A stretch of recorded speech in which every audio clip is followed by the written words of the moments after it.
Hey folks, welcome back to the DarkHorse Podcast Livestream Q&A section number 70. What did we decide? 72. 72, of course. Yep. It's a multiple of 9. Yes. That's all. And 72 trombones. Oh, really? You could have 72 trombones. You could. It is a plausible number of trombones. Mm-hmm. Leading some big parade. Yep. Yes. Okay. We are going to start with a few questions from last episode, from 71, answer a question from the Discord server, and then, there are a lot of good questions this week. So we're going to miss even more of the good questions than we usually do. Let's just launch right into it. Actually, I made an error during our initial podcast. Can I just say, I should have mentioned the Irshad Manji podcast that people should check out, which is excellent. 100%. So that just went, you just posted that last night, right? So it's just been up briefly. But people are loving it. Great. So in any case, check it out. Yeah, she's fabulous. She is really marvelous. Yeah. Okay. First question from last week. PDXer, so this starts with a bunch of acronyms, but they all are meaningful. PDXer here, hi, that's someone from Portland, LGBTQ/POC raising kids. We don't believe in the hostile rhetoric heard or taught here. I'm afraid kids raised with these views will rebel in 10 to 20 years and join identitarian movements. What are your thoughts? We love the show. So I love hearing from people in Portland. We've been hearing from more and more, and it's heartening. Yeah. And just, I love it. And also, I also believe that even many, many more people than we're hearing from or who are saying it out loud also don't like the hostile rhetoric. And I think that will be a response to join identitarian movements, in part because a lot of the woke stuff is effectively identitarian. I mean, that's what it is. It's just say the same. Anti-racism is identitarianism. Yes, anti-racism turns out to be racist, right. And it claims to be racist for a good cause. Many of us don't believe that there is such a thing as racist for a good cause. Yeah. But in any case, I made the argument quite some time ago. I guess it would have been 2018 or 19 that that we were effectively going to conjure the exact demon that is being falsely alleged by driving whites into identitarian thinking. Yep. And this is the same. So yes, I think it is a real danger. Mm-hmm.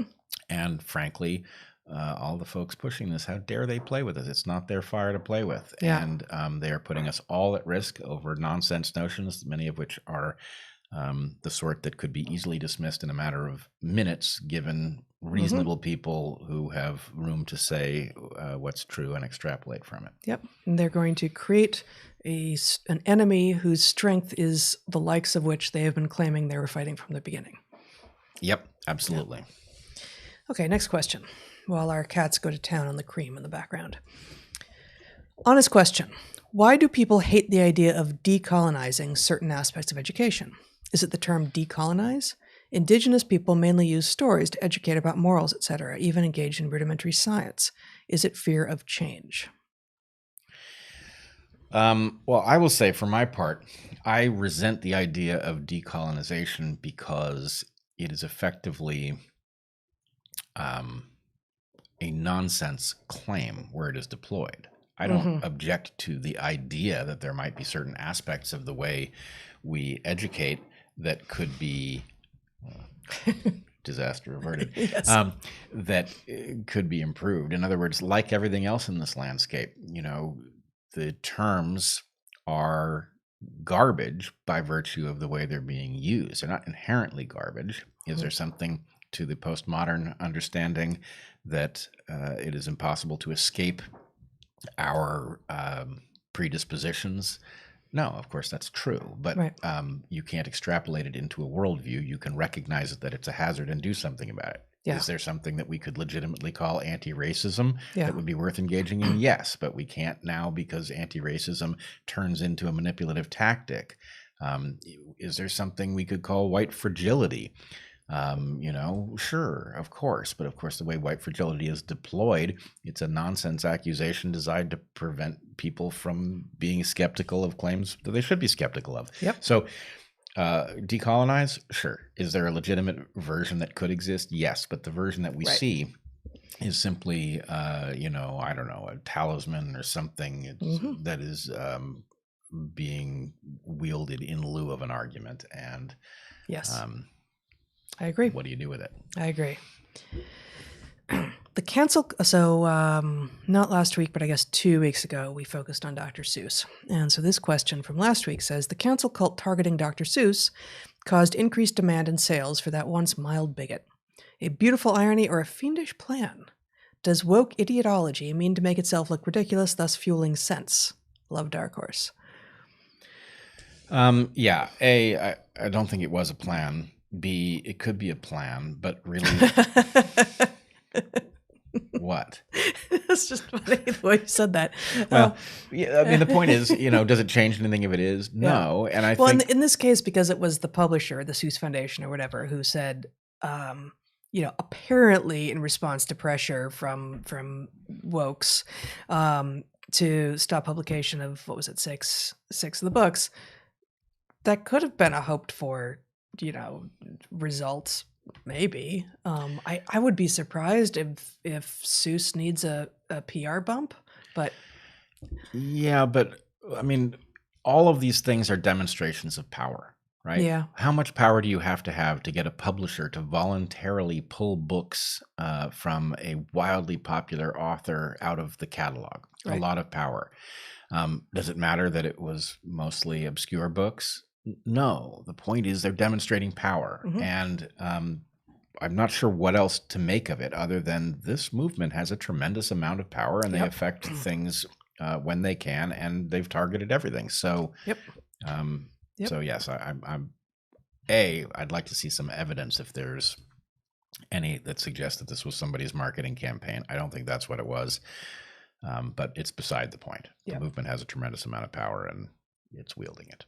Yep, I agree.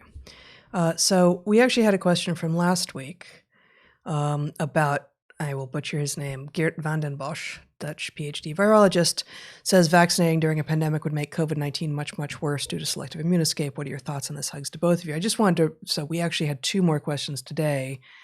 Do you think Dr. Bosch's appeal to immediately and completely stop all COVID vaccines worldwide is well advised? DHP rocks. And then, hi, is it true you're ending in 5 weeks?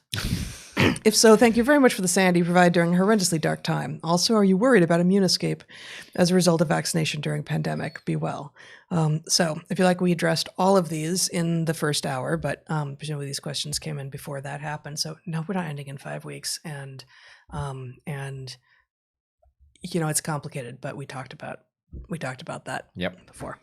So from the Discord this week, we have... having a lot of idle, dispossessed young men around tends to have a net negative effect on a society. What can or should we do to steer them away from the path of desperation?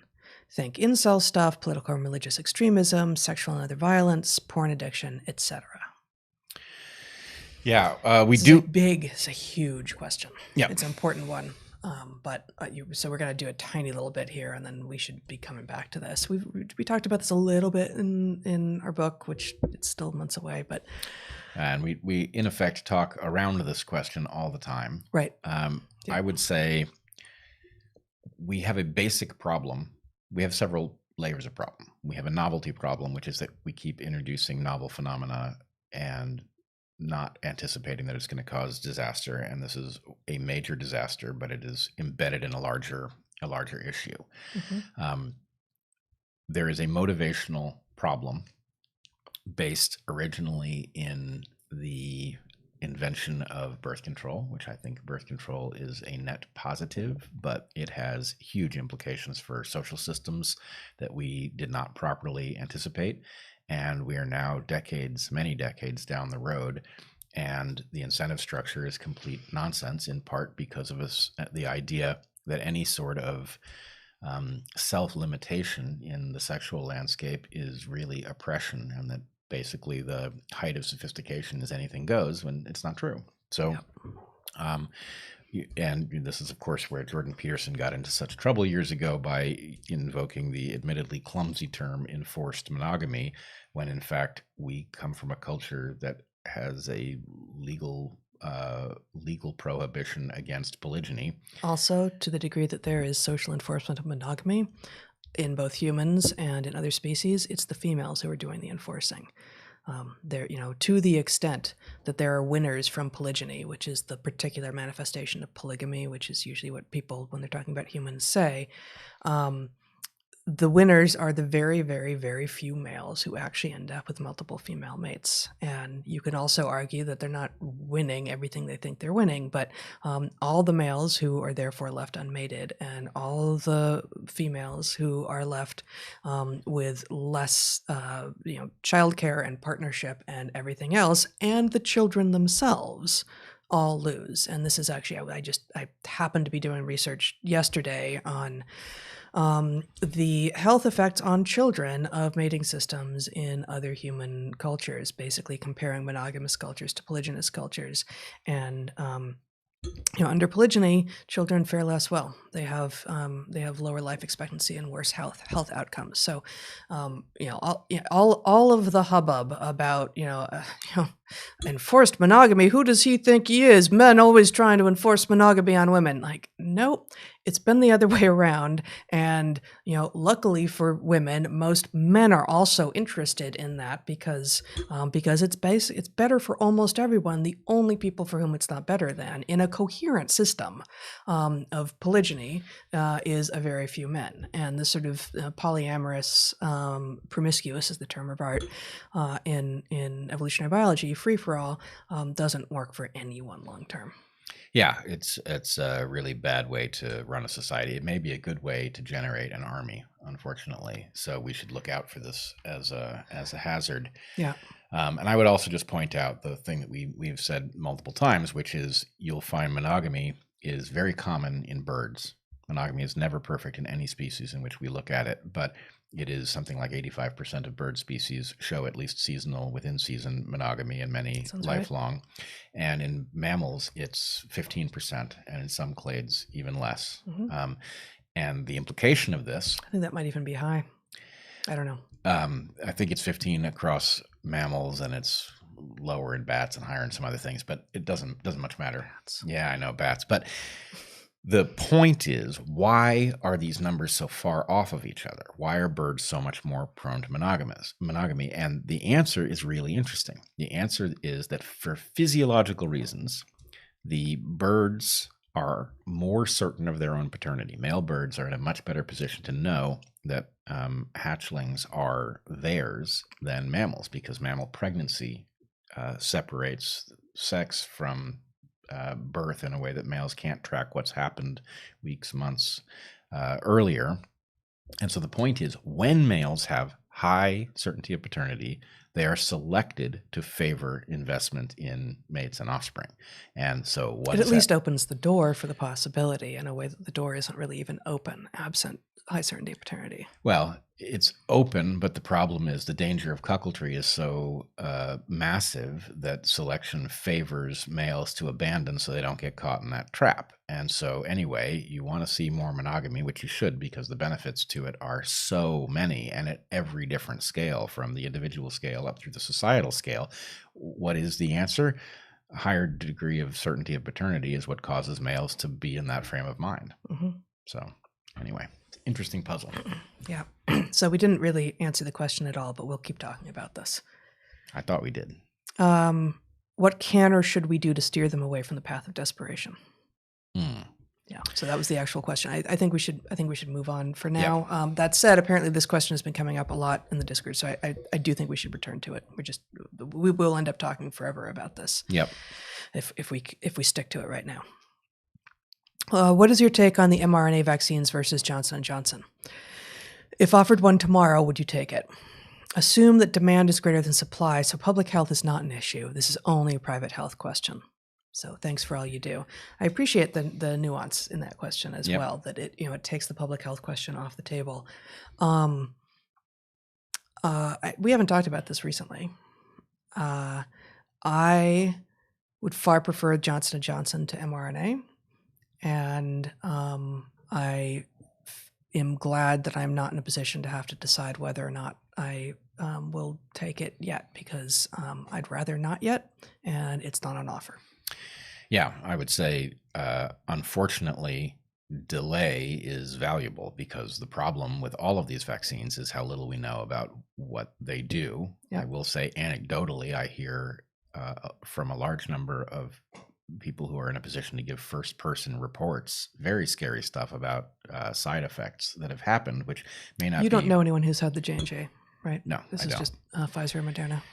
But the point is, lots of stuff that I don't think I have heard of anybody who's had anything that yet looks like a permanent harm, but that the number of things that appear to happen in the immediate aftermath of getting these vaccines is substantial, and the nature of the symptoms is surprising.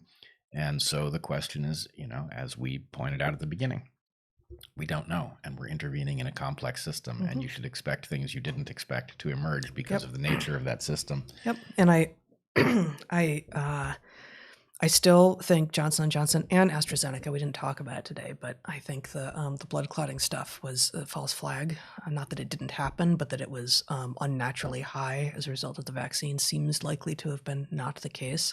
So you don't mean false flag, you mean false alarm. False alarm, yes. False alarm isn't quite right either. That like the idea that this meant that the vaccine was dangerous in this way, I think was not borne out by the actual evidence. So I still would prefer one of the DNA vaccines to one of the mRNA vaccines.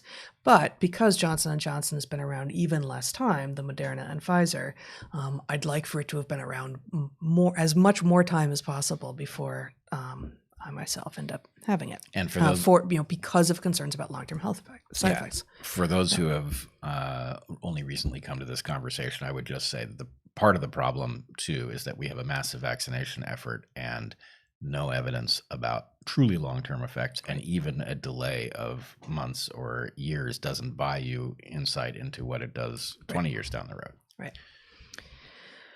What do you think is the most likely COVID scenario going forward, besides vaccines work and it goes away within the year as everybody gets vaccines? In other words, where's the risk and how do we spot it?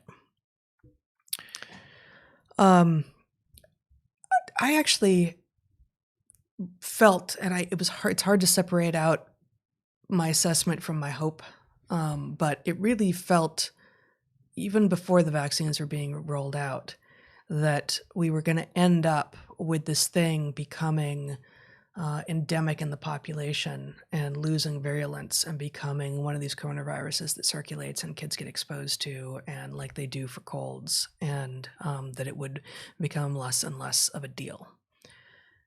I still hope that's a possibility. I don't know where to put the probabilities at. Well, I would say the details of that scenario matter a lot, and there's one way in which I think that's a horrifying scenario, and that effectively adding another influenza to the Same list. influenza, I said colds. Well, I know, but within that, it becoming endemic and us being regularly infected by it could potentially be a disaster, or it could descend into a level of virulence where it would be a nuisance, still a huge setback, but nonetheless, it could be a tolerable one.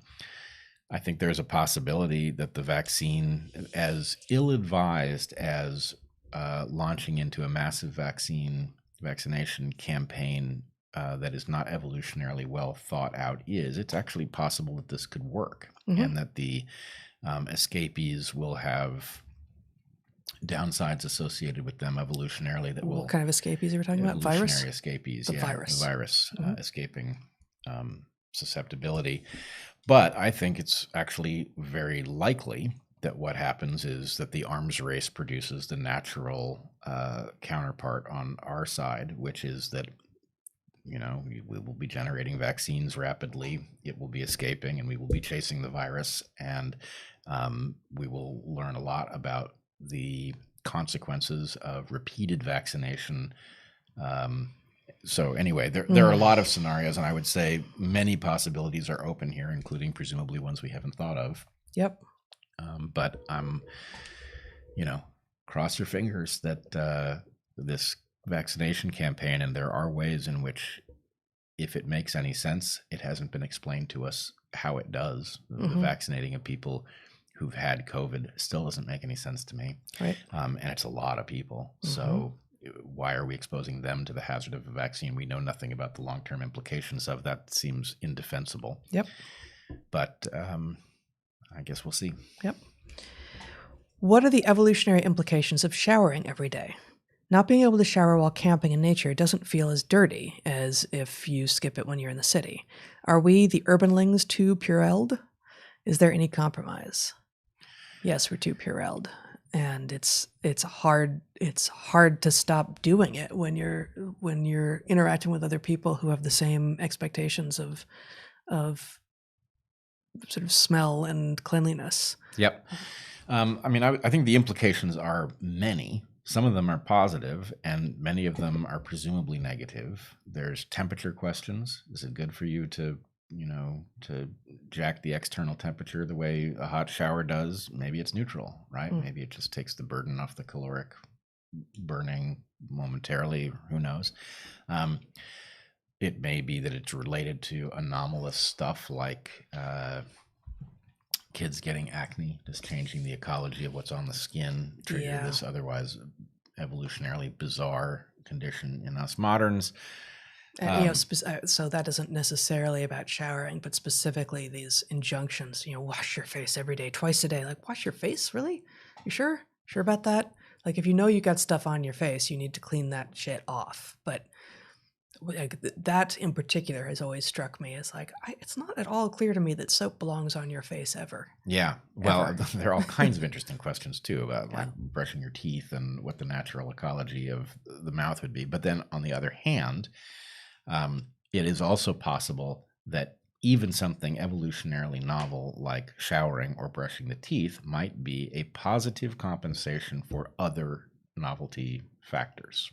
In other words, novel diet and novel population density might cause you to behave differently with respect to these things than you would in a natural situation. You could make a similar argument for deodorant. In other words, we're supposed to stink a bit and it carries information, but we're not supposed to be indoors packed together the way we often are. With fabric against our skin as well, which is going to maintain the level of sweat on you as opposed to having it disperse. Yeah. So anyway, good question, and yes, there are bound to be many implications. Yeah. Okay, let's see. Heterosexuality is obviously genetic and ancient for reproduction. I can see so-called sexual preference being fixed from birth to death in some or even most humans, but on what basis can we say it's immutable in all humans rather than being malleable over time? How much of said change would be down to nature versus nurture? Being hetero used to be natural until we observed other gay animals. What about fluid preference and identity? So there's a lot to be said on this topic. I will say I do think sexual preference is actually quite flexible in women, and for good reason, right? In other words, female homosexuality as a hedge against the fluctuation in the availability of males due to things like warfare and potentially disease, given that males are more physiologically fragile, makes perfect sense. And so in short, why should any female who is capable of producing and raising offspring ever choose not to, by virtue of the fact that there is no mate available, given that a male can produce an arbitrarily large number of gametes? There's no reason. So females teaming up to play maternal roles to raise children, I think, will have been a common compensation. Male homosexuality tends to be obligate rather than facultative. Well, I was going to point to Douglas Murray's chapter on gay in The Madness of Crowds. Is actually the whole book is terrific, and you, of course, had him. You've had him on twice, and once in both in the wake of the publication, maybe, or just no once. Once was right on his book tour, and the other was when he came through Portland. That's right. So both after the book was published, but the first time you spoke with him was right after it was published, and His chapter on gay, he is a gay man, and his exploration in that of why we have accepted, why we have been told that we must, and pretty much widespread acceptance of sexual orientation is what you're born with, and there will never be any effect from environment, is actually the first time I've seen that kind of argument explicitly with regard to male homosexuality. Well, and he does a terrific job of it. So I agree. recommend that for person asking this question. In the interest of not creating confusion, though, I am not arguing that it is not a developmental consequence. I believe it is highly likely to be developmental. What I don't think it is facultative. So that is to say, in males. So he argues for the possibility of both. And there may be, I'd be stupid to say not at all facultative, Sure. but I would say facultative being the opposite of obligate. If something is obligate, it always happens. If it's facultative, there's developmental choices to be made. And in fact, extreme situations like prison do seem to indicate some degree of flexibility just based on who's available. But the question is the parameter set to flip over a lifetime given consistent circumstances or relatively consistent circumstances, much less so in males than females? I believe the data reflect that, and that it makes a good deal of sense that it should. But anyway, like that. Yep. After Richard Dawkins' The Selfish Gene, what other book from him would you recommend that complements really well that great title? My other favorite is always The Ancestor's Tale. His next book was The Extended Phenotype, and it's his favorite book. I have taught with it, and it did not strike me as important. It introduces an important idea, but I think Ancestor's Tale gives you sort of the macroevolutionary side of things that Selfish Gene goes into the micro side really extensively. And you're also a fan of, is it The God Delusion? No. No, I'm sorry. I'm not just a fan of the no. God I'm just seeing what you've got on your shelf over here. It's Climbing Mount Improbable. It's Climbing Mount Improbable. The God Delusion is one that's shining at me. Yes. Okay, that's the the God only one I can see from Delusion here. It's not a good one. It's good up till a point at which it goes off the rails. Sorry. But, yes, the thing about extended phenotype is probably the part of extended phenotype that you really need is actually in modern versions of The Selfish Gene. It's like chapter 12. So he didn't add that. Maybe he didn't add it. Maybe it's in there from the beginning, but it is in there nonetheless. The idea is there. So I'm not sure you're right about this. Memes are in chapter 12, but I think extended. 11. Okay. No. Anyway, you got Selfish Gene there too. Yes, I do. Okay. While you're looking it up, perhaps I will move on to the next question. Sure. Can you listen as you're I can. looking that up?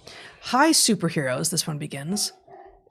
Is the pink in Himalayan rock salt the same pink that is in prawns and therefore flamingos? Why pink? Is it one or a combination of minerals? I once went orange working in juice bar with too much carrot. That does happen. Yeah, that does happen. I don't know the answer to this. It's quite possible because like the stuff in the mountains is ancient seafloor. Like the Himalayas were the part of the floor of the Great Tethys Sea, I guess, or maybe it was already the Indian Ocean as India cruised north from Gondwana and hit Asia and formed the Himalayas. And so, may well be the same thing. I don't actually know what it is. Is it copper maybe? It's possibly copper. Don't know. You don't know. I don't know. Yeah. I know it's not flamingos, if that was the question. Flamingos in the salt? Yes. Great. All right. What did you find in Dawkins? Unfortunately, it's not clear. I think it's going to be chapter 12 or 13, but where you think 13. he actually talks about extended phenotype? Yeah, he does. Okay. He clearly does. Next question. Man, it is pouring here at the moment. It is pouring. Wow. Spring in the Pacific Northwest is always and the always old a man surprise. has apnea. What are your thoughts on soft sex work like OnlyFans? I find its implications extremely concerning for both the male buyers and female sellers. Yeah, so do I. I find the implications extremely concerning as well, knowing almost nothing about what's going on there or what it is. All right. I have a different take slightly. Okay. Which is it's very concerning, except it depends what you're comparing it to, right? If you're going to compare OnlyFans to Pornhub, probably it's a huge step in the right direction. Yeah. But if you're going to compare it to a healthy society with a reasonable view of sex, then it's appalling. Yep. Yeah, so it's not all relative, but you can do a relative analysis here. And should. Yeah. So, yeah, in the index, we find extended phenotype here. So he does appear to bring it up a couple times at the end of the book, as you said. As I said. As you said. I am the reliable narrator. Sometimes. This time. I'm the semi-reliable narrator. You've chosen to be reliable this time, and the fact that you're only facultatively reliable makes you unreliable. It's chapter 13. I was facultative and tenured. You were facultatively tenured, is what you were. Oh, okay. Facultatively tenured. I actually, yeah, that's like... We were both. We thought... Facultatively tenured. That ought to be these, yeah. Professor in exile should become facultatively tenured. Yep. Yeah. Right. Okay. Will you two explain in the simplest layman terms why different species have different lifespans? Why is a 15-year-old dog as decrepit as a 100-year-old man? Is there any chance we can extend our lifespans? I'm going to let you do this one. All right. I'm on it. Formerly facultatively tenured Bret Weinstein will take on this question of lifespan. Excellent. So it's like this. Ideally, you'd live an infinite period of time because an infinite period of time gives you more opportunity to make more offspring, and offspring are an important part of the equation of fitness. Okay? Just take that as a given of the question. However, there are lots of things in the world that will kill you, right? And because there are lots of things in the world that will kill you, if you imagine 1,000 people born in a given year in which none of them age, there will come a year down the road at which none of them are left due to all of the accidents that you would encounter. What that means is that the number of individuals, you imagine a pathology that afflicts individuals at 100 years past birth, a lot of people will not have lived to have seen it because they will have died in accidents before then. So its negative effect on the species will be much smaller than something that has an equivalently bad effect at 50 years. Now, we can extend that analysis out and we can say something that would kill you dead at 1,000,000 years has no negative effect because nobody lives that long. So selection runs into a world in which without any aging, without any senescence, nobody would survive indefinitely, and the later a pathology happens, the less bad it is because lots of people don't live to suffer from it. So what that means is that, and here's the tricky part, when a gene does two things, and the late one is bad, the later that late one happens, the less the negative consequence is, the more likely selection is to include, you're looking at me like I'm not giving this in layman terms, which is...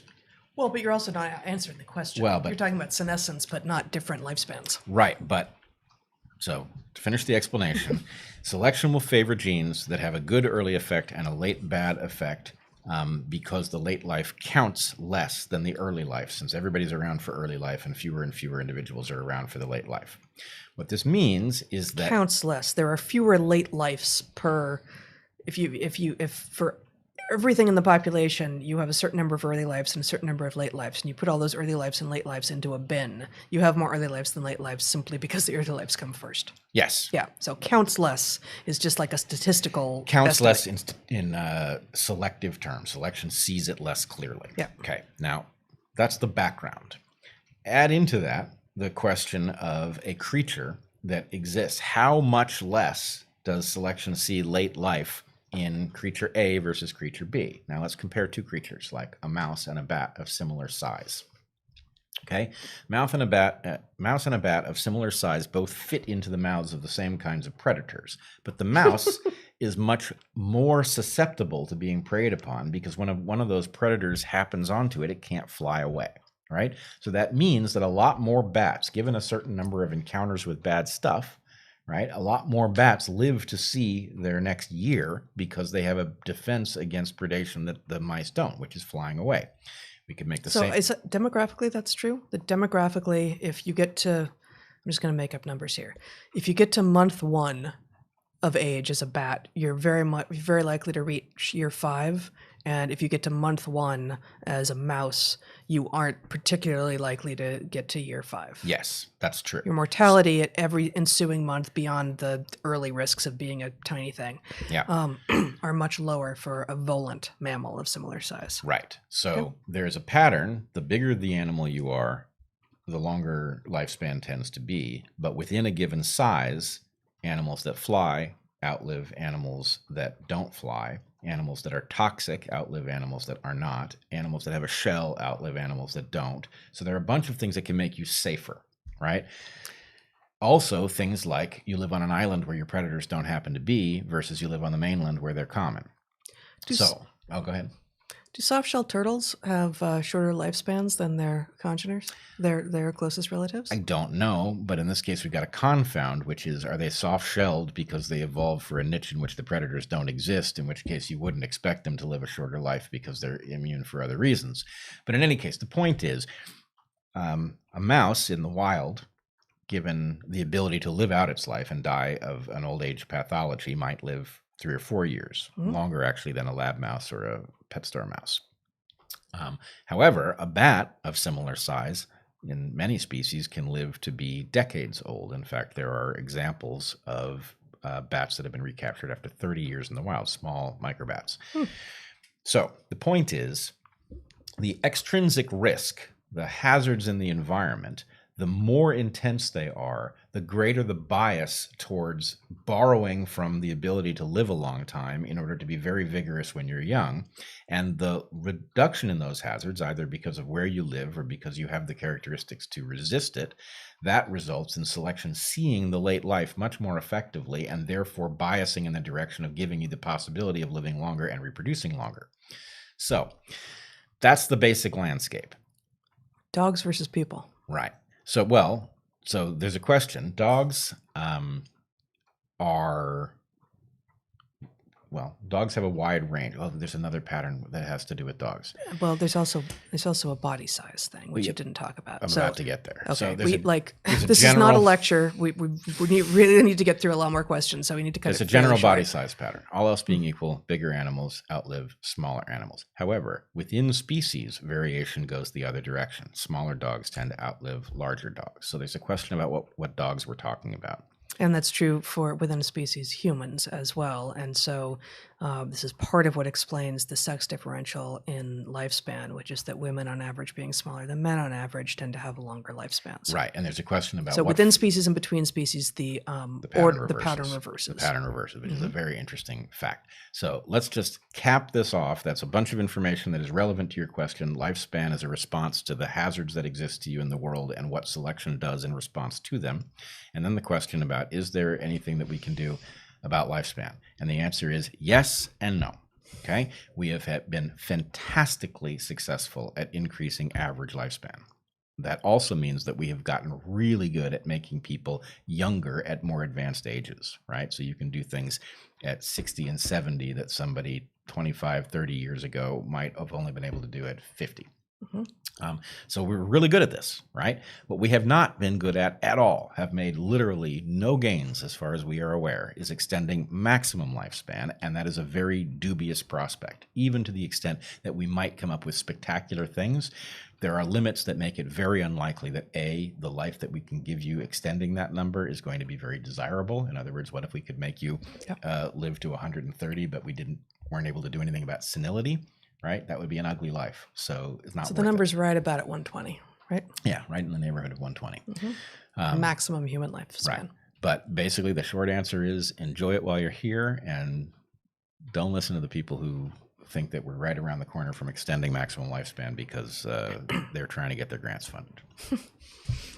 Okay, physics professor here. The time between equinoxes during winter is only about 3% shorter than during summer due to the Earth having a nearly circular orbit. So I'm right about the principle, but the nearly circular orbit means that in practice it doesn't matter a great deal. That's beautiful. Fantastic. Thank you. Thank you. Thank you. This morning, I dreamt I was hanging out with Bret. I was late for work and had to leave. He was disappointed because he wanted to shoot some hoops. I don't even know if he plays basketball, but I certainly don't. But I awoke feeling, that's him, says this person saying, I don't know if he plays basketball, but I certainly don't. But I awoke feeling disappointed with a question. The two of you have affected the hearts, minds, and now subconscious of so many. How often do you discuss your tremendous reach, and can you now look at the trauma of Evergreen as a blessing? Yeah, that's a complex question. Yeah. I don't. I will certainly play hoops, but not well. So that settles that. That wasn't the question. Was Evergreen a blessing? I think net, I'd have to say for us it was, but Yeah, and given what the school has continued to do, for Right. sure. couldn't have For continued sure. there. We were living on borrowed time for at least a year as it was. Yeah. So I'll put it to you this way. Yeah. I'm happy with what we're doing. I'm not happy with what has happened to our security, right? But that's really the place that Except, as see earlier point, we were apparently, without knowing it, we were facultatively tenured all along. Right. We thought we had obligate tenure, and we were actually facultatively tenured. Oops. Yeah. Our bad? I don't think so.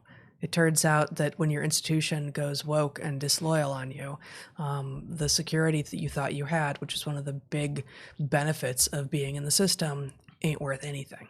To his credit, Eric pointed this out before Evergreen had gone upside down. Oh, yeah? Like specifically this about tenure? Yeah. Yeah. It didn't look like a secure job to him. Mm-hmm. He was right. Yeah. And what can you do? When he's right, he's right. Yeah. Why do we prefer unhealthy food over healthy food? Also, did the tongue evolve to give preference to certain flavors found in higher calorie foods, or is it a cultural thing and you could teach a newborn to prefer broccoli over cake?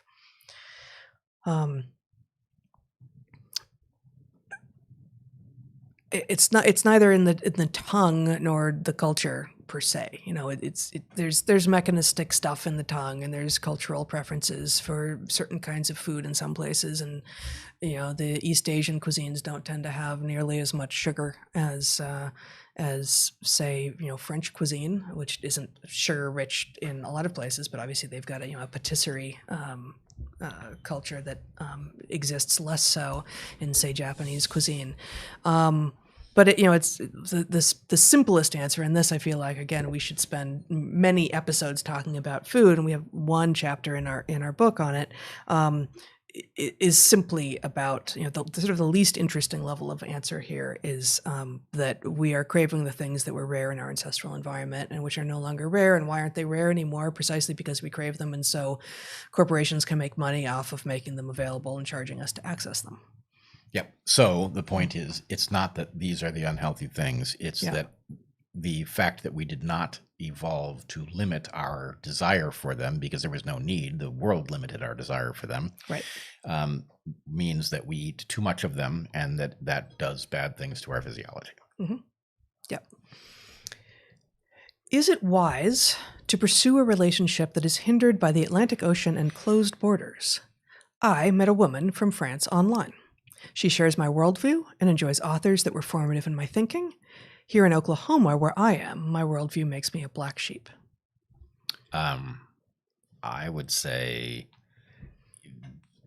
there is no basis for questioning when you've found the right person on the basis of geographical undesirability. Either this is the right person and your desire to be with them will eventually overcome all of these obstacles, and it will be all the sweeter when it does, or it's going to turn out that your mind is fooling you and this will no longer seem so smart and you'll both move on and that. But to the extent that your mind is telling you this is the right person and damn these lockdowns and oceans and stuff, you'll figure out a way. And if it takes 5 years, the chances are really good that you could decide this doesn't make any sense because of the geography and then still not find somebody in that period. So yep. I'd say stick with it if it seems right.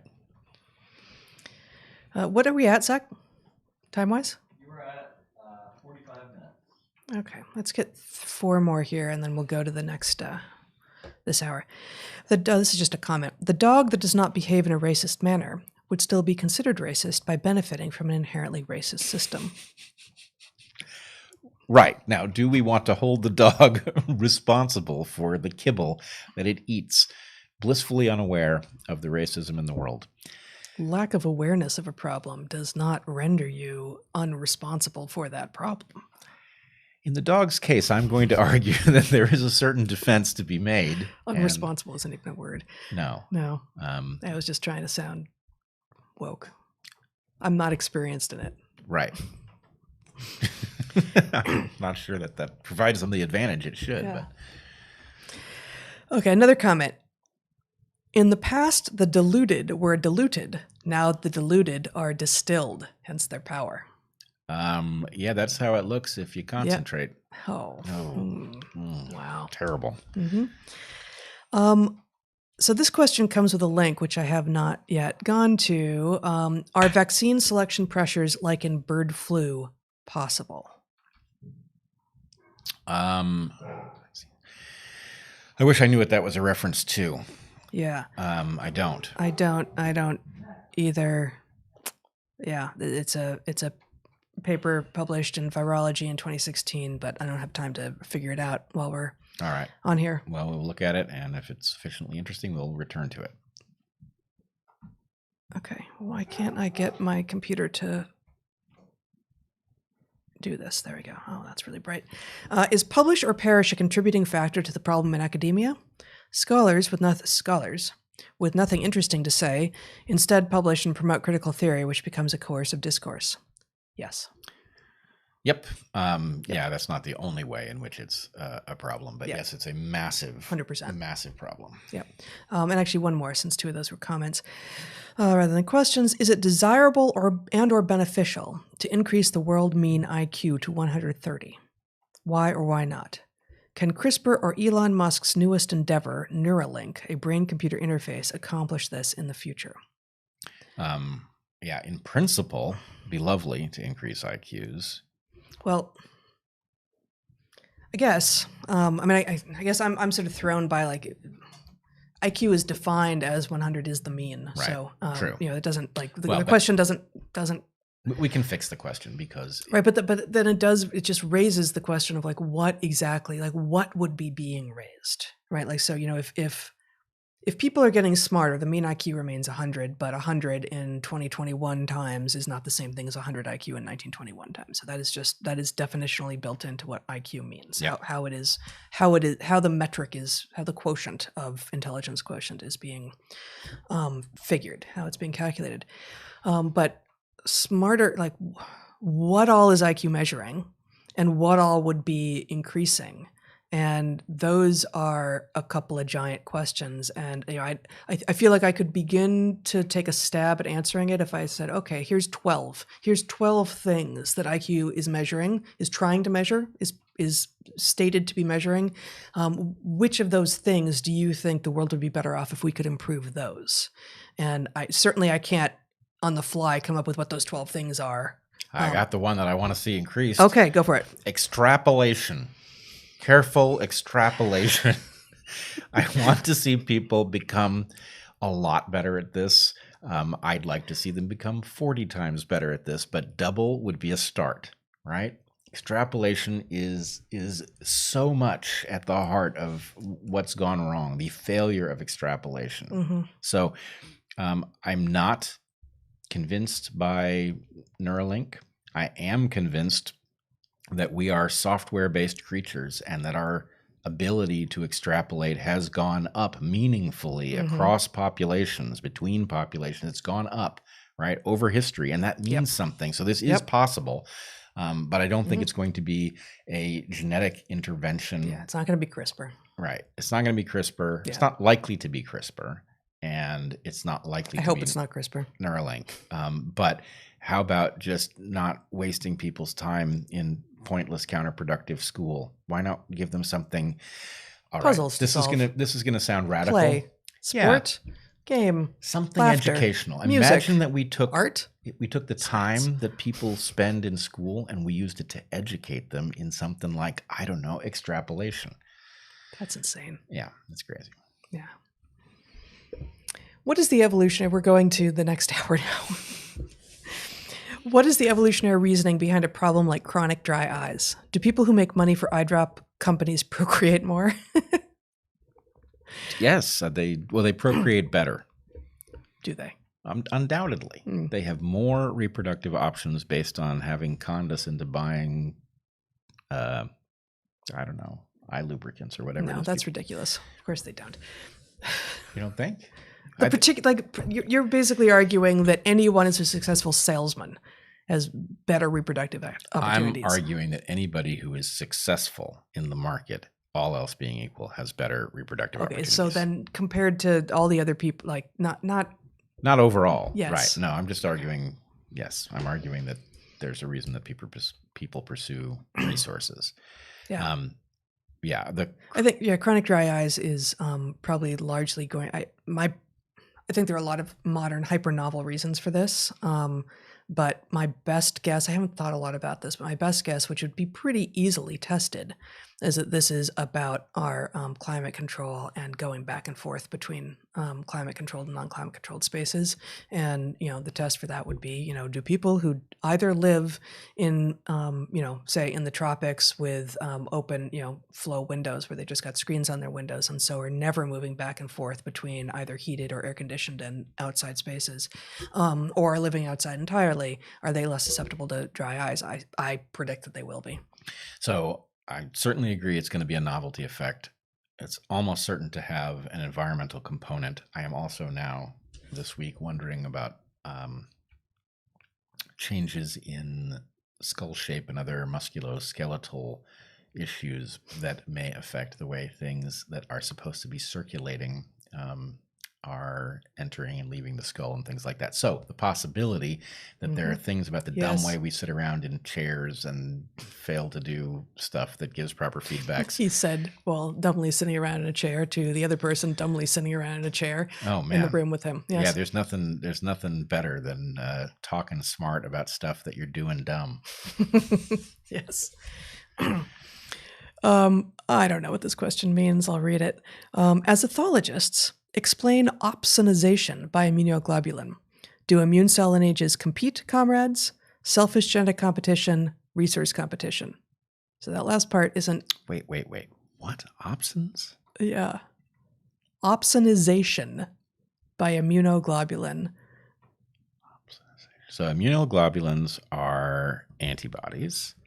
Opsin is a pigment that is central to vision. Yep. I don't know about opsonization of is the process immunoglobulins. Okay, here we go. Here we have an overview published in 1998 in the Encyclopedia of Immunology. That's not really helpful. Optimal phagocytosis requires the presence of both antibodies and complement components on the particle. That's not helpful. No. Really? Maybe. Okay. Particles opsonized with IgG or IgM antibodies can activate complement through the classical pathway, resulting in binding of fragments of complement components to the particle. Okay, I get that actually. So what was visible before I clicked on it was opsonization is the process wherein microorganisms and inanimate colloids, e.g. liposomes and particulates, are coated with host-produced proteins and lipids, immunoglobulins, complement factors, facilitating the binding of the opsonized bacteria or particle-specific receptor molecules present on phagocytes. Got it. For instance, neutrophils, macrophages, DCs. I don't know what a DC is. So what they are saying, so opsin apparently does not refer... Totally different thing. Refer to opsin in this case. And that's what it refers to is the encrusting of microbes with immunoglobulins. So immunoglobulins are antibodies. They molecularly stick to stuff. The antibodies come in 5 different flavors. That is to say what's going on the tail end, not the sticky end. Tail end varies. And that's like IgA, IgG, like IgE, A and G are the different flavors. Yeah. So the different flavors have different implications. They're talking about the complement cascade, which is a very interesting cascade of molecular events. And the upshot of this is that what they're calling opsonization, the encrusting of something like a bacterium with IgG and IgA, did they say? Anyway, it doesn't matter. Yeah. Immunoglobulins then results in phagocytosis by macrophages. IgG and IgM. IgM. So the encrusting of the microbe is triggering these macrophages, which are like amoeba-like cells of yours. You have these amoeba-like cells wandering your lymph, looking for things that have been encrusted and then ingesting them and then digesting them. They have digestive enzymes that they then, so imagine you've seen how you've seen cartoons of how COVID enters a cell, right, by binding the ACE2 receptor and then being pulled into the cell. Well, that same kind of mechanism is used by these macrophages to pull in and then enclose in a membrane the things on the outside, like the bacteria that have been opsonized, I now know the term. And then once inside in a little vesicle, that is to say a membrane bag inside the macrophage, then the digestive enzymes, which are also in a little bag inside, those two bags fuse, and those digestive enzymes, which are basically, I think they are very low pH, meaning acidic, result in the tearing apart of that thing. So in effect, the bacterium is evolved to deal with the pHs that are usually found in the body, and then the body exposes them to very low pHs in order to destroy them. The low pH is a feature. It produces the cleaving or the tearing apart. Yes, it basically is so electromagnetically intense that it pulls stuff apart. Like imagine you had magnets so strong that if you moved them near a car, it pulls the door off, right? So that kind, I feel like you've done this. Totally, I have, and so don't mess with me, because if you have a car, you still have the magnets. Man, don't I? That explains what goes on in that one corner of the house. And why everything else is constantly in motion in the direction of that one corner of the house. So do immune cell lineages compete, comrades? Immune cell lineages pseudo-compete. Yeah. Okay, so the difference is, because your immune cell lineages have all but identical genomes, they don't have a basis to really compete, but they have an interest, as does your entire body, in them competing, pseudo-competing, for their affinity for pathogens. So the way the process works is the most amazing thing you've ever heard, and it is called adaptive immunity. It happens through a process called clonal selection, in which your immune cells give birth to immune cells that aren't exactly identical to them and therefore have different affinities, and those that have more affinities give birth to more daughter cells that have a variation in affinities, and those that have the most affinity give birth to more. And the point is that process results in your immune system getting really smart about how to recognize an invader, which is how these vaccines work, right? They trigger this system to get good at reacting to these things. It's how you get better from a disease that you've caught. And so anyway, it's pseudo competition, because even the losers in that competition want the winners to win. They don't want to win if they don't have the right formula. They want the right formula to win out. Awesome.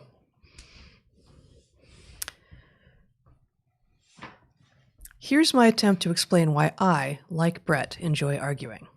It's like panning for gold in rapids. People think you're wasting your time, and they scoff when you show them a handful of flakes, but hey, it's still gold.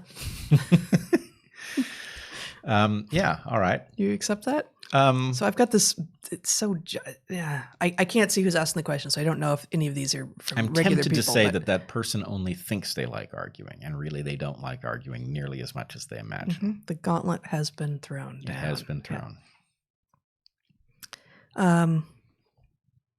Heather, you once alluded to the female analog of domestic abuse, which I took to mean the kind of soul and ego-crushing meanness and emotional vampirism that is the mode of female bullying. What are your thoughts on why it gets little attention, and any advice for someone who suffered through it? So I'm wondering, I guess what this question is, I would zoom out a little bit and say, this term that is widely used now, which I don't like, but in order to compare it to the right thing over in female space, I will say, if toxic masculinity is way over ascribed, but it is a real thing, and domestic abuse is a typical manifestation of that, and there are other less gross manifestations, but that's an obvious one. It's a male typical form of using power over members of the opposite sex. Given that that exists, is there, what are the chances that there's no analog of toxic femininity in which women use female typical forms of power to have power over the opposite sex? And let's see, the question was ego-crushing meanness, emotional vampirism, female bullying. Why does it get little attention? It's more covert. It's more subtle, like the way that men tend to deal with things either between themselves or in service of, trying to, force a woman to get something done, in its toxic form is going to be through physical activity. And that's easy to see. It's easy to describe. It's easy to call the police in and have them take care of it if you're lucky enough to be in a situation where you can do that. And the covert stuff, the behind the scenes, the using social pressure and gossip and basically behind the scenes words that don't leave any marks is potentially very, very powerful, but much harder to point to. It leaves less of a trace, both on bodies and in terms of the outside world, and people who begin to discern, like everything here is kind of feeling like it all goes back to that person over there. I think she's the source of all these crazy stories, and all of our lives are kind of unraveling. It takes a lot of sleuthing. It takes more sleuthing to uncover that sort of thing. So that's part of why it gets little attention at the moment. It's also, we're just like we're not allowed, we have to believe all women, and we have to believe that no Black people can be racist. And, we're being told we have to believe these things that are patently untrue. We're just in a moment where it's harder to talk about the ways that women also cause grief in the world, just like men do, except, it doesn't look just like men because men and women are different. Any advice for someone who suffered through it? I recommend the Arctic Monkeys song "Marty Bum." That's what I recommend. So I don't know the song, or at least I don't know it by the name, because I don't know songs Well, this by is names. obviously a stretch. I don't experience this phenomenon, and so I don't need this song, but it's quite a I good appreciate song you saying that. that addresses this particular phenomenon. Uh-huh. I like the idea of vampirism, by the way. I think that it's a good one. But anyway, the Arctic Monkeys are deep. They're a very deep band, and actually they're very insightful about all sorts of things, including sexual ethics and stuff like that. Anyway, this song is about internal relationship dynamics. Anyway, I don't know that it has any advice about what to do, but it's certainly... But a recognition that other people can see the thing and have experienced the thing that you're experiencing is important. Right. A recognition that it is a phenomenon. Yeah. Right. Rather than, being so zoomed in that it feels like you have to respond to the details of it. It's, yeah. So, listening to the song so that you don't feel like you're alone in the world that sounds like good advice. I've written about it. I think I talked with David Fuller at Rebel Wisdom about it as well, about toxic femininity. But I think, it's easier if I don't know why I'm assuming you're a guy, to want to just go hang out with male friends and talk about this thing. And, that can be useful. For sure, but it also can lead down the path to some of the toxic forms of sort of MGTOW and MRAs and stuff that we are also seeing. Something that I also talked to David Fuller about back when we had that conversation a couple years ago. God, whatever time. But I would say, find women who don't do that, right? Like, try to have women in your world with whom you're friends, and it sounds like you're interested in having someone who is more than a friend as well.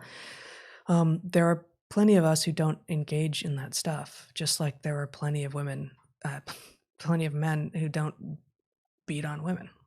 Yep. right? And, there are more minor forms of toxic masculinity that don't involve beating, and that's more common. And there are more minor forms of toxic femininity that don't involve, emotional vampirism, and that's going to be more common. And, the more minor it is, the more common it's going to be in the population. But there are plenty of people of both sexes who don't involve in the pathological version of the thing, and they're worth finding. Mm-hmm. You are encouraging a serious deep dive discussion based on Dr. Geert's current publications. He's the Dutch virologist we talked about in the first hour. Who would you suggest as the dream panel to participate?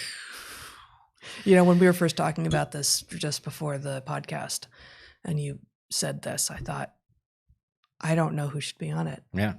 I'm going to punt on this one. I don't know Okay. who should be on it either. And I would say that the big obstacle, and it's unfortunately possible, Mm-hmm. that the people don't exist. Right. Because the phenomenon, almost every field is stuck in one way or another because of the financial dynamics involved in how they work. Right. What this results in is people either succumb or they're driven out and they do something else.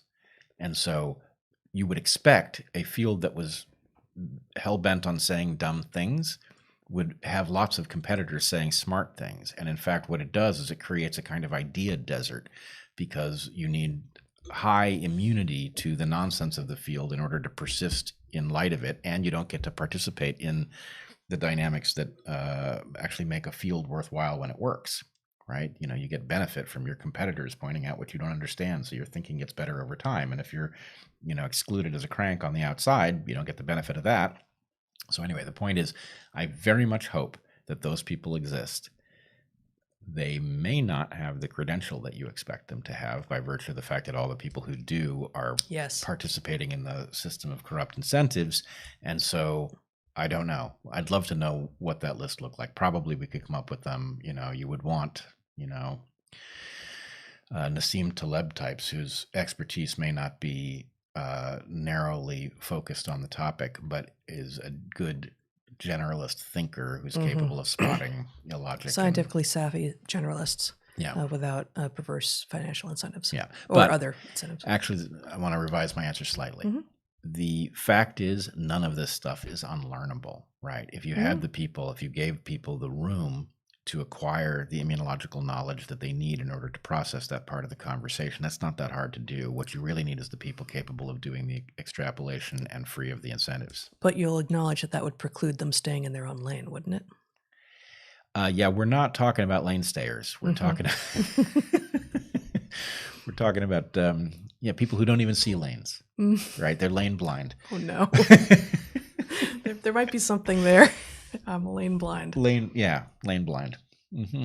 Yeah, actually, lane blind. Lane blind. Okay. Yeah, I have had bouts of lane blindness. Oh, it's well, when driving, I don't recommend it, but Yes. or you, Zach, our 16-year-old driver. I've never seen a lane I didn't ignore. Oh boy. Next question reads, I read about a study that found that having a full bladder makes you better at critical decisions. I'd like to see that reference. Are there any other examples of situational processing power besides me feeling 20 IQ points dumber when a gorgeous woman walks past? Well, first of all, I seriously don't believe that finding. No, I don't believe it at all. No, the opposite, if anything. Yeah, my thinking is atrocious when I really got to go. But I will say I saw this week, so others will have seen it too. I think I saw it on Reddit. An orchestra in which every member of the orchestra ate a habanero pepper, and then they played. I actually don't know what the song was, but I was No, but I was disappointed that they didn't massively screw this up. These people were professionals. What didn't they screw up? They played. They didn't screw up the music. Yeah, you're not talking about the experimenters. No, I was expecting a mangled version of this piece by virtue of the fact that personally their mouths were on fire. Right, that their mouths were on fire, and I cannot imagine playing the violin through that. Well, I couldn't see violin being easier than flute. Well, in fact, there was an awful lot of commentary about all the reeds that would have been destroyed in various instruments. I don't know if reeds succumb to capsaicin.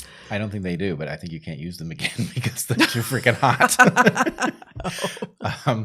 But anyway, so that was an interesting. I don't think they played better, but of course, an orchestra, a really good orchestra, plays very near perfect. Right. And they're explicitly practiced. It's not. There's no improv. Yes. Okay. But situational processing power. But the flip side of this equation, is there are those of us who, in a crisis, become very clear-headed, and I think it's a personality trait. I don't know what percentage of the population has it, but it is real. And the point is, it is obviously borrowing from somewhere, right? Like your emotional processing may drop to zero as you're trying to, figure out what to do about the fire or, the sliding down the face of whatever it is, or, but that capacity exists in some. I believe it is induced in elite forces. And so that there's probably a way to bootstrap that capacity. And it's not the same thing as having to pee, but it's, it's a neighbor. Yeah. Yeah. There's only Hunger Games. Try that again. This is a tough word. I mean, you look. I'm going to do it. I'm going to pull it off. But there's only Hunger Gamesism and anti-Hunger Gamesism. The only solution to past Hunger Gamesist discrimination is anti-Hunger Gamesist discrimination.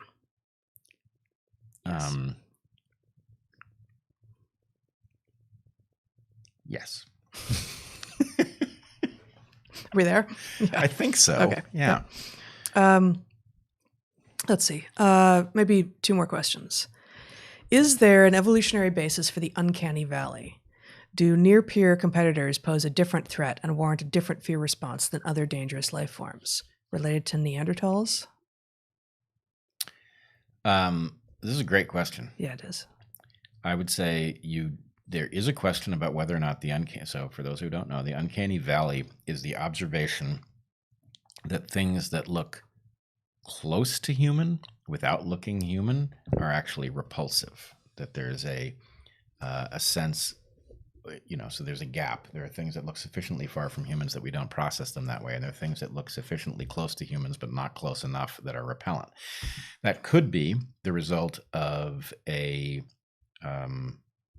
closely related species. There have certainly been periods in human evolution in which there might have been multiple closely related species living in close proximity. I doubt it. It's a pretty long time ago. Yes, Neanderthals would be a case, but that was one part of the human population that would have encountered them. And I think the uncanny valley is a phenomenon reproduced across populations. And so my guess is it's about something more local, like we process a lot of stuff. What we call beauty, for example, is at least partially a result of us processing information that would tell us if a developmental environment, like an in utero developmental environment, was a good quality environment or a compromised environment. And you can imagine that might have a heritable component. So that is to say, somebody who had it rough in utero may have had it rough in utero because the genes surrounding the in utero environment weren't good, which means that their offspring would likely face the same disadvantage. And that would be a reason that you would find us built to reject such mates if there were others.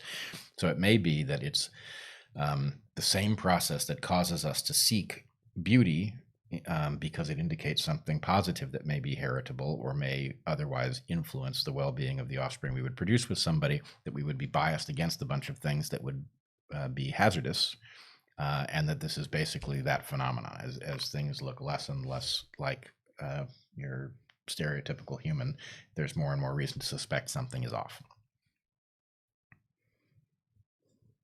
I feel like there's a lot of places to go there. Probably we should just move on. But you made me think of both Denisovans and hobbits on Flores. a bit, and also of what happens often with closely related languages, where you end up with, for instance, in the Latin languages, take Spanish, French, and Italian, where Spanish and Italian sound more alike, right? The pronunciation sounds more alike, and so if you weren't, you might imagine that they were each other's closest relatives, and they're not, right? Yeah. It's Spanish and French, if memory serves, and Yep. Spanish and Italian are more distantly related to one another, and so there's a Repulsion. a repulsion, Evolutionary a repulsion. fast evolution towards incomprehensibility between the more closely related languages. Yeah, although I think that one's a little different. I mean, Okay. maybe it's analogous, but in that case, Yeah, I'd I'm make not the sure. argument that you're closest, if you're separating from another population, then what you'd really like is for them not to know what you're talking about, Yeah. right? So that you can Yeah. compete more So successfully. within species is going to be different. Yeah, it's different. But I Yeah. can see an analogous argument. I just don't, it's not a slam dunk that it makes sense. Yeah. Yeah. Yep.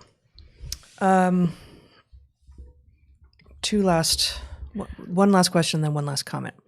Trepidation about the long-term effects of these novel vaccines seems disproportionate. Is this just based on the precautionary principle? Yes and no. I would say I don't think it's disproportionate. Obviously, I guess this person is commenting on our trepidations. I think so.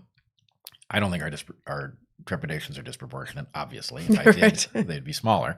Right. But I think the point is, once you have seen what complex adaptive systems are like and how difficult it is to predict what is going to happen, and then you see, oh no, we've got a complex system within a complex system within a complex system. So Yeah. to spell that out, you've got the population level. What are the dynamics of the virus and the immunity in the population?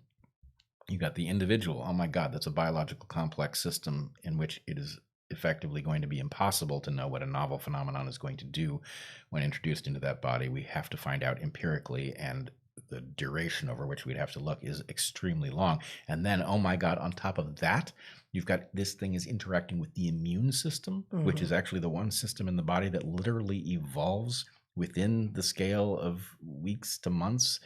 And the point is that level of complexity interfacing with each other guarantees that there will be phenomena here you simply cannot predict, especially given our very early stage of even understanding the way these things work. Yeah. So what are the chances that there's going to be bad stuff? It's higher than you think. I don't want to say that. I want to be a cheerleader for vaccines because we're so good at wielding them and we're so wise about what kind of harm they're going to do, but I know we're not, right? Yep. So three complex adaptive systems layered on top of each other, where one of them is the immune system, and when it goes wrong, it's liable to create an autoimmunity or a cancer or something like that. That's a lot of hazard. Yeah. In such a situation, we prefer tried and true. Yes, and even then, our point has Still not risky. been don't do this. Our point is you've got competing bad situations. You've got COVID on the one hand, which is worse than people think, and you've got the vaccines, which are less well understood than we are pretending. And those two things now, this is the situation you don't want to be in, where you have to make a decision that you don't have any good answers. Okay. Final comment, an addendum to the question about why we like unhealthy food. The most dangerous foods more or less do not exist in nature, like any considerable amount of vegetable oil, which is inherently unstable. Another reason that we have not evolved a restraint on eating the stuff that's available now. It has been created for us. So I guess that was partially in, I thought, what I said in answer. Yeah, I'm trying to figure out if that's actually different. We have concentrated that. Basically, you've got a system in which there's no break because you wouldn't encounter it in such concentrations in nature that you would need to restrain yourself. Yeah. Right? I mean, we're not like this with water, right? Why? Because large concentrations of water are common. And so the idea that you would get to a lake and just drink yourself to death, right? No, we've got a break that says, you're not thirsty anymore, right? You're done here. You're done here. And, we don't have that for something that would have been extremely limiting, right? Like sugar, which is just not concentrated out in the world. Yeah. And but I think I always default to the Hadza, but I think it was the Hadza among some other African peoples who specialize on finding beehives, finding honey. Mm-hmm. And there is gorging after you get to honey. But the fact is that happens once in a blue moon, right? Like you don't end up with honey every week. You end up with honey occasionally, and then the gorging happens, and that's okay. It works. And also, it's honey. If you die, you die. On that note, I think we may be done. Yep. Don't eat too much honey. I didn't mean it. It's good stuff, but you're not interested. Think of it as a having lake that you should stop drinking. Okay.